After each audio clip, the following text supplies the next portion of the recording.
All righty. Tuesday, December 30th at 8:27.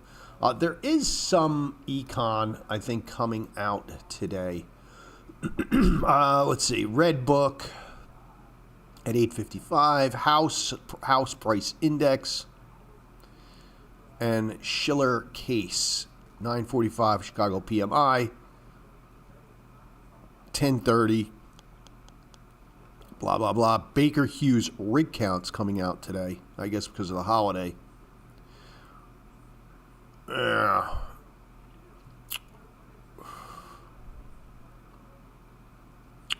Anywho, that is what's going on today. As we get one day closer to the last trading day of the year, which is tomorrow. Markets overall are basically flat. NASDAQ, S&P down under, not even a fraction. NASDAQ down a little bit. They've been down this way most of the morning. The biggest movers this morning are Natty Gas. Natty Gas up about almost 3%. Big move there. Crude oil getting a little bit of a bounce. Was a little bit of a sell-off yesterday. Nothing crazy, but nonetheless, those are kind of the movers to the upside. And then silver and gold making a pretty nice bounce. I mean, really didn't make up for everything yesterday, but nonetheless, a pretty nice bounce here in gold, silver. So gold's up about 1.5%. Silver's up about 7%. Copper, the copper, that's also rebounding. That's up 2%. Platinum up 5%. Palladium up 2%. So a pretty decent rebound there in the metal space. All eyes still kind of peeled on those, without a doubt. It was a really interesting day yesterday. This is what we look like on the bigger picture here on the 1 hour. Give you an idea. Now we have some pretty massive range now after yesterday on the pivots. Just R2 is at 82, and I'm sure R3 is up in this 86. And with those big days, right, when you have a big range in a day, it's going to expand those pivots the next day. And that's kind of where we are at. And for the most part, we are trading right around in the middle. And that's kind of the story on silver. I actually did one trade yesterday, and it was kind of a weird, still got this weird, I don't know if anybody else, I still got this weird thing going on in one of my accounts here.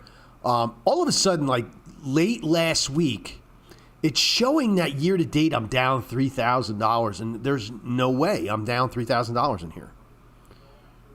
I don't know if this mysteriously got reset somehow. I was gonna call and put a ticket in, but I was like, everything's fine in the account, but the year to date, I mean, this was up near $15,000. And the reason I know it was up $15,000 is because this is one of the accounts that I have silver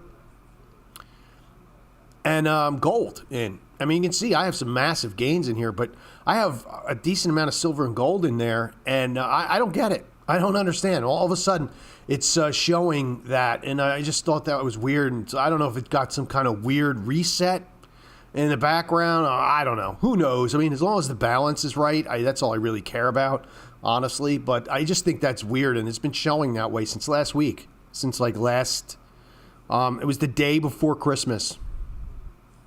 So it's going to reset in another day or two anyway, and they'll all be zero. So I guess not a big deal. I just think it was just something that's just kind of weird sticking out in my head because I know my accounts are up well more than 20 grand this year, too. Because this account was up big because I have gold and silver in here. So anyway, what I had done in silver is I saw. What did I do? Where the hell did that go? Silver. I sold a strangle, and the reason I sold a strangle is I saw this actually kind of explode a bit yesterday with that sell-off. And rather than just go and get long, it looked to me like the better choice was to do a strangle, and I did it in January. And so I have a couple of days here. I'm not looking to hold this. My goal is to sell this out on Friday. That is really my goal. If it makes money, it makes money. If it doesn't, what I'm really looking for is I'm looking for a little bit of a volatility collapse in here now that it actually sold off and it's bouncing today. Likely this may get a little bit of relief on the volatility front because if you look at this volatility in here, it is, and it did, look at this yesterday, it peaked out to 145. Wow, I didn't even realize it got that high. It was definitely much, much higher than that yesterday. I don't think it was, I want to say it was about 110 or 115 when I sold that strangle yesterday. So far so good. We're going to see if we open today and I get any sort of if I get a collapse in this, I think these options should both open much lower today, just on that volatility collapse, and I'm likely going to be bailing out of that. So that would be like a one-day trade. So that was all I did yesterday. In fact, I think. Let's see. Oh, no, I did buy some gold. It looks like I bought some gold. And what the hell did I do in Micron? No, that was on the... Yeah, what the hell did I do in Micron? Oh, and I rolled my puts in Micron. So I didn't realize I did buy gold, I guess. What did I do in gold? So I did buy some gold, and I bought some silver. Let's see what I bought. I bought the 405, so that's actually going to be up. I might be able to get out of that today because it's at 403. So that's going to be up pretty nicely today. It was just a small trade, right? Just a little call spread was all I did. I wanted to sell something in there, but I don't know. I for some strange reason, selling premium in gold most of the time, and I'll even say it about silver. Like, I'm not really a fan of it because it never really seems to kind of work. Never really translates well into, I don't know, selling volatilities on the metals never really seems to translate into profits. Honestly, I know people at probably Tasty Trade would get on my case about that, saying, well, I don't know. My experiences, and I just don't see it. Anyway, so that's kind of what I did yesterday. So I did buy it. I didn't realize, totally forgot. But anyway, I bought a little gold, sold a little strangle in silver. Because that was really all that was moving yesterday. There wasn't very much at all going on. It seems that the metals space has captured just about all the momentum. And I think, quietly when we go and look in here and I bring up the ETFs, and I always like to bring the ETFs up once in a while only because they kind of give you an indication of where kind of the money went yesterday. It looks like it went out of metals and went into energy because all the energy stuff was up yesterday. XOP, the XLE, the USO, the UNG, the Boyle, the natural gas. So, it seems they sold their metals and bought oil. Now, I don't know if they did that, but, I'm sure some talking head on one of the financial networks would say something like that. Nobody knows where the hell, who knows? They could have sold it and then they just bought it back today. And, yeah, so there's that, and pretty much everything yesterday across the board, like all sectors. There was a couple that were flat, like real estate was generally flat.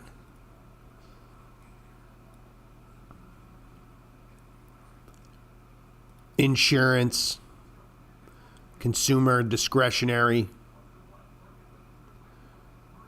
communications, but for the most part, like again, here's the miners. They got smashed, which you would believe they would, and surprisingly, like cannabis. Like why cannabis? And I don't trade. This is another thing. Like I don't trade this MJ ETF. This has split. It just split this year. I think it was like a 10 for 1. 1 for 12. Ugh.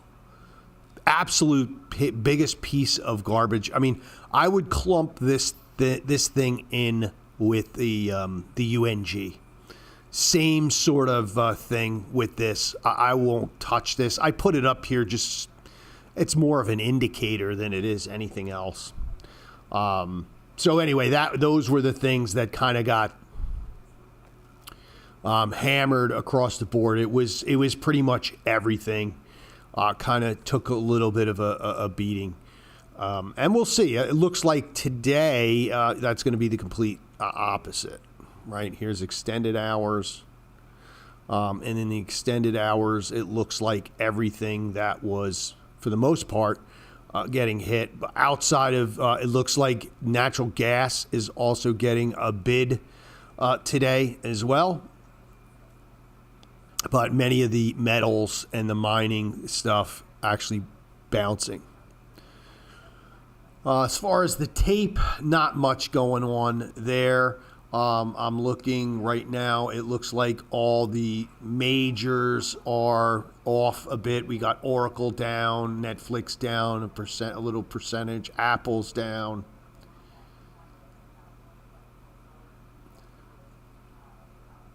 Volatility looked like it was going to get a bid, but as you can see as well, volatility really didn't.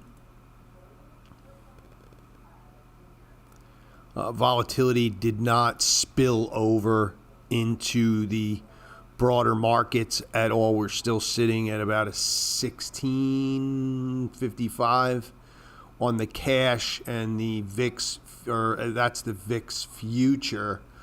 And then on the VIX cash, we're at 14.51. So not much, not really much movement in there. You would think, again, and a lot of this metal sell-off yesterday, whatever it is, there's going to be a lot of soul searching out there. At least, I don't know, there's going to be, at least in the media and everywhere else, they're going to try and look for the boogeyman of why it happened. To me, it's like, oh, it happened. It's over. Why do we care now that it's over? If it's over, who gives a shit at this point? What's finding out what happened going to do you any good unless it's going to give you an opportunity to get ahead of something like that? Then who cares? So and so that is kind of it. Very light tape. I expect it to be pretty dormant today. Again, another day where it's almost 8:40 and we haven't even done 100,000 cars on the ES. So participation is extremely, extremely light. And, and then even switching gears over to Bitcoin and that type of stuff, there's been zero activity going on in Bitcoin. It's just been one big absolute just chop house, absolute chop house in Bitcoin. And all of the cryptos. The crypto space is just riddled with momentum problems, story problems. Nothing they seem to do can move this market. And I'm starting to see a lot of frustration out there, just in the creators and the influencers, because I think it's actually finally crept into their whole marketing schemes that they are not going to be able to move these markets with the way they used to, where, you know, they used to be almost like the contrived media, where they basically be out there all kind of chiming on the same thing, and they'd be able to pump shit. They would be able to pump some of these smaller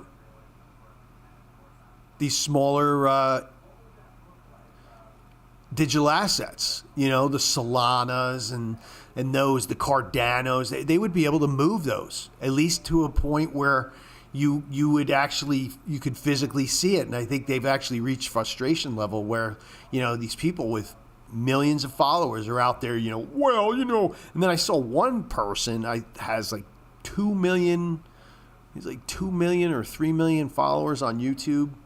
And I kind of followed him for a while, but he became a pump and dumper just like everybody else.